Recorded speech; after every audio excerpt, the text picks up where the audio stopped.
Hello class, this is my second video covering section 1.2. So I'd like to begin with a few definitions. Looks like I'm on page 21 of my book. Again, hopefully our page numbers match up. They might be off by 1 or 2 pages, depending on the edition of the book you have. So anyway, we have a constant. That's a letter or a symbol that represents a specific number, a known or unknown. Is called a constant. Then we have a numerical coefficient and an expression. So perhaps you might want to just pause the video for 1 minute and review these definitions. Once you're done, let's take a look at example 3. So it looks like we're given an expression and we're asked to identify the numerical coefficient and the constant. So let's get my pen out here. So the coefficients are the numbers that come in front of the variables. So for the coefficients, I would say -4 would be a coefficient and +2 would be a coefficient. And the constant is the number that does not have a variable. So in this case, it would be -1. Okay, so again, the answer to this question would be numerical coefficients are -4 and 2, and the constant is -1. Let's try one more just to be safe. Let's see here. So if I look at, say, number 10, my numerical coefficients would be 5 and -1. Because you see the negative x, that's really like saying -1x. And the constant would be the -3 for this problem. I'd like you to do the rest of these practice exercises. The answers can be found in the back of your book. All right, so maybe pause the video, take a moment to go through these and check your answers in the back of the book. Okay, let's try the next page. In this box, we're going to prepare to translate words into mathematical symbols or even mathematical expressions. So they want you to get comfortable with words or phrases that might mean addition, subtraction, multiplication, or division. So if I say the sum of two numbers, or we're going to add to a number, or we're going to increase a number by 1 or more, it's addition. Subtraction problems, if I were to say the difference between 2 and 7, or 2 minus 7, or 7 subtracted from 2. These are all things that would indicate subtraction. Multiplication, if I were to say something like the product of two numbers, or multiplied by a number, or twice or double a number, like these are all multiplication expressions. The one that's tricky is quotient for division, right? So if I said the quotient of 9 and 3, that'd be 9 divided by 3, right? Or the ratio of 9 and 3. That would be division, 9 divided by 3. Okay, so why do we need to know all of these things? Well, let's look at this. Okay, here we go. So if I were to say the sum of a number and 10, so sum means addition, and the word a number means we don't know what the number is. So I'll just say it's a variable, x. So I'll represent a number by the letter x plus 10, right? So x plus 10 is the same as saying the sum of a number and 10. Sales tax is 7% of the price of an item. So the of, to me, represents multiplication. So 7% as a decimal is 0.07 times the price of an item. So I'll say x is the price of an item, and then the sales tax would be y, so this would equal y. Or you could write y equals 0.07 times x. Okay, so either one of those would work, right? So if you gave me this,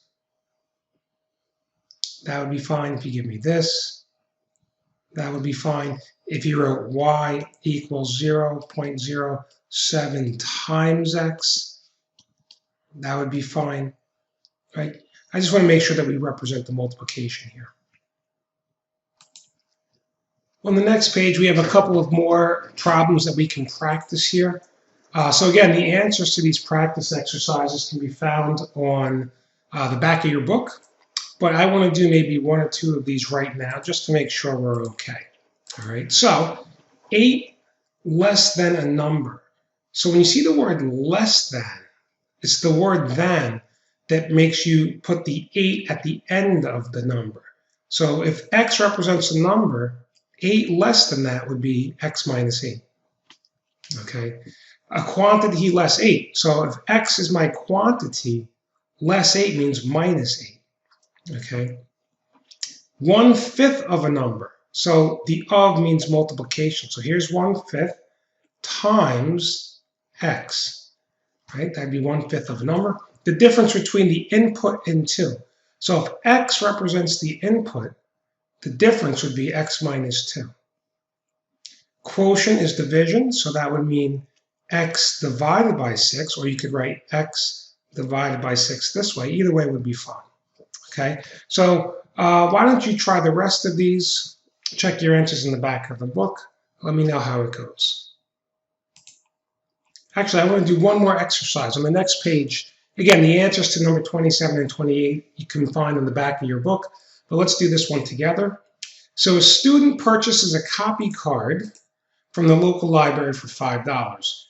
Each copy costs 10 cents. Write the rule that shows how much money remains on the copy card if X copies have been made.